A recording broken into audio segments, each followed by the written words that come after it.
अस्सलाम वालेकुम दोस्तों, एक नई वीडियो और एक नए मुल्क की सैर के साथ कैसर इन्फो में खुश आमदीद। आज की इस वीडियो में हम इजिप्ट यानी मिस्र की सैर करने वाले हैं। इस मुल्क में सदियों पुराने आसार कदीमा और दुनिया के अजूबों में से एक अजूबा मौजूद है जिसे पिरामिड ऑफ गीज़ा कहा जाता है। मम्मी क्या है, ये कैसे और कितने दिनों में बनाई जाती थी, इस मुल्क की तारीख, खूबसूरत जगह कौन सी है जहाँ सबसे ज्यादा विजिटर्स जाते हैं, आप मिस्र कैसे जा सकते हैं और टिकट कितने की है। इसके अलावा इस मुल्क की दिलचस्प और हैरान कुन मालूमात जो आपने आज से पहले कभी नहीं सुनी होगी। तो फिर बिना किसी देर के वीडियो का आगाज करते हैं और नए आने वाले दोस्तों से गुजारिश है कि चैनल को सब्सक्राइब कर दें और बेल आइकन को दबा दें ताकि इस तरह की मालूमाती वीडियोस आपको सबसे पहले मिलती रहें। मुल्क का official name Arab Republic of Egypt है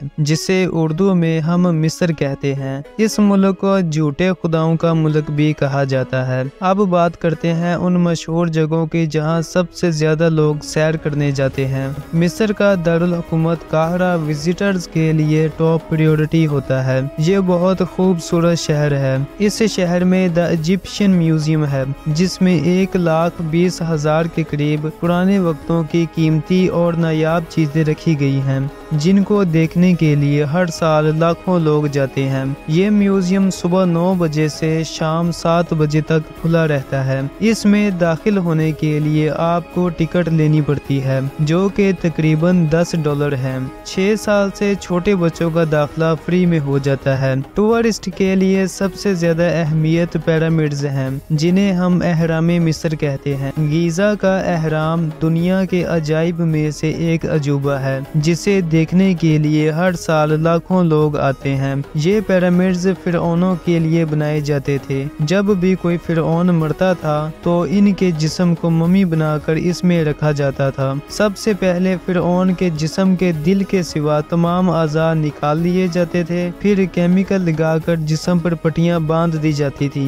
इसके बाद इस जिस्म को ताबूत में बंद कर दिया जाता था। इनके साथ सोने के जेवरात और फिरौन के गुलाम और पालतू जानवर भी मम्मी बनाकर साथ में रख दिए जाते थे। गुलाम खुशी खुशी फिरौन के साथ मरना पसंद करते थे क्योंकि इनके नजदीक मरने के बाद वो दोबारा जिंदा हो जाएंगे और अपनी पहले वाली जिंदगी शुरू करेंगे और सोने के जेवरात उस वक्त इनके काम आएंगे। और गुलाम ख्याल करते थे कि वो दोबारा इसी फिरौन के साथ मजे की जिंदगी गुजारेंगे। ये मुल्क अफ्रीका के बड़े आज़म में आता है। इसके शुमाल में बहेरा रोम, शुमाल मशरक में फ़लस्तीन और इसराइल, मशरक में बहेरा अहमर, जनूब में सूडान और मगरब में लीबिया वाक़या है। ये मुल्क वक़्त के लिहाज से पाकिस्तान से 3 घंटे जबकि भारत से 3.5 घंटे पीछे है। इस मुल्क का पाकिस्तान से 3900 किलोमीटर का फासला है जबकि इंडिया से 5000 किलोमीटर का फासला है। अगर आप पाकिस्तान से हैं या इंडिया से हैं और मिस्र जाना चाहते हैं तो आप ऑनलाइन वीजे के लिए अप्लाई कर सकते हैं जिसकी फीस तकरीबन $70 है और ये 3 दिन में मिल जाता है। और अगर टिकट की बात की जाए तो आप तकरीबन $400 में मिस्र की रिटर्न टिकट हासिल कर सकते हैं। लेकिन इस प्राइस में आपको 2 दिन लगेंगे क्योंकि रास्ते में आपको मुख्तलिफ मकामात पर स्टे करना पड़ेगा। अगर आप जल्दी जाना चाहते हैं तो तकरीबन $850 में आप 9 घंटे में मिस्र पहुंच सकते हैं।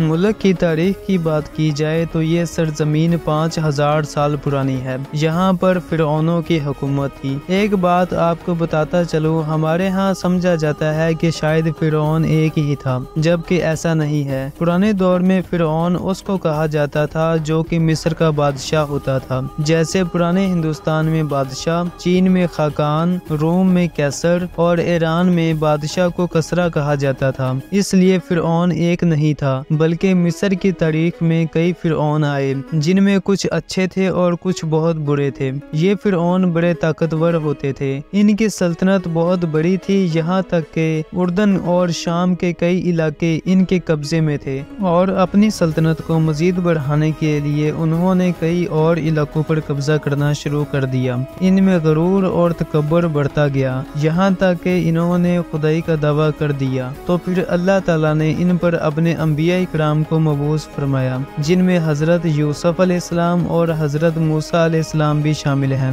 صدیاں گزرتی گئیں اور 3200 قبل مسیح میں اس علاقے کو سکندر اعظم نے فتح کر لیا۔ سکندر اعظم کے بعد یہ علاقہ سلطنت روم کا حصہ بن گیا۔ پھر 7ویں صدی عیسوی میں یہاں پر اسلام آیا اور یہ علاقہ مسلمانوں کے قبضے میں آ گیا۔ یہ علاقہ 1517 میں سلطنت عثمانیہ کا حصہ بن گیا۔ پھر پہلی جنگ عظیم کے بعد یہ علاقہ برطانیہ کے قبضے میں چلا گیا۔ 28 فروری 1922 میں مصر نے برطانیہ سے آزادی حاصل کی تو انقلابیوں نے زور پکڑ لیا۔ 23 جولائی 1952 کو انقلابیوں کے مطالبات بھی مان لیے گئے۔ اس دن کو آج بھی انقلابی دن کے نام سے منایا جاتا ہے۔ 16 فروری 1915 کو مصر کا جھنڈا بنایا گیا، جو کہ 4 رنگوں پر مشتمل ہے، جن میں ریڈ، وائٹ، بلیک اور گولڈن کلرز شامل ہیں۔ ریڈ کلر جنگوں میں بہنے والا بلڈ، وائٹ کلر مصری لوگوں کے دلوں کی پاکیزگی، بلیک کلر ماضی میں اس ملک پر قبضے اور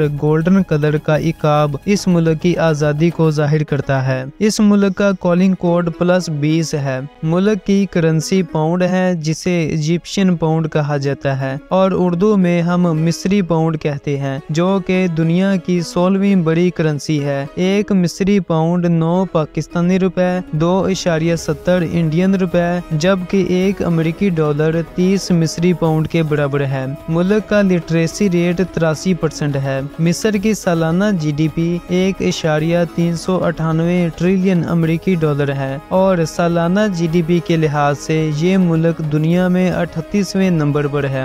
یہاں پر بے روزگاری کی شرح تقریباً 7% ہے۔ قومی پرندہ ایگل ہے۔ اس ملک کا قومی کھیل فٹ بال ہے۔ مصر نے 7 مرتبہ افریقہ کپ جیتا ہے۔ اس ملک کا رقبہ 10,02,450 مربع کلومیٹر ہے۔ رقبے کے لحاظ سے یہ ملک دنیا میں 29ویں نمبر پر ہے۔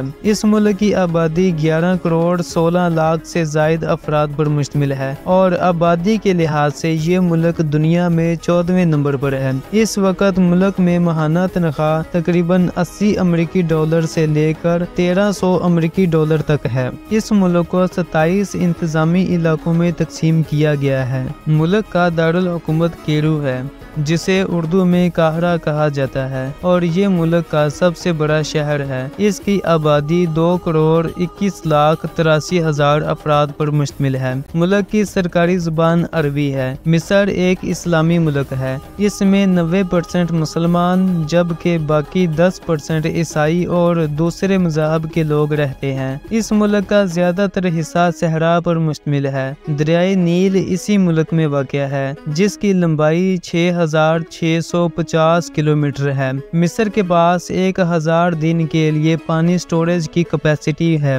آزادی کے کچھ عرصہ بعد اس ملک کے اسرائیل کے ساتھ تعلقات خراب رہے۔ بعد میں اس ملک نے اسرائیل کے ساتھ امن معاہدہ کر لیا اور اسرائیل کو تسلیم کرتے ہوئے اس کے ساتھ دوستی کر لی۔ اب اسرائیل مصر کو امداد بھی فراہم کرتا ہے۔ دوسری طرف اسرائیل ایران کو بھی اپنا دوست بنانے کے لیے کئی بار کوشش کر چکا ہے، لیکن کامیاب نہیں ہو سکا۔ کیا آپ جانتے ہیں کہ ایران نے اسرائیل کے قیام میں بھرپور کردار ادا کیا تھا، اور ایران میں اسرائیل کو سفارت خانہ کھولنے کی بھی دعوت دی تھی؟ نہیں جانتے تو آپ کی اسکرین پر جو ویڈیو ہے اس پر کلک کریں۔ اسی ویڈیو میں باقی تفصیل بتاؤں گا اور اس ملک کی سیر بھی کرواؤں گا۔ تب تک کے لیے اللہ حافظ۔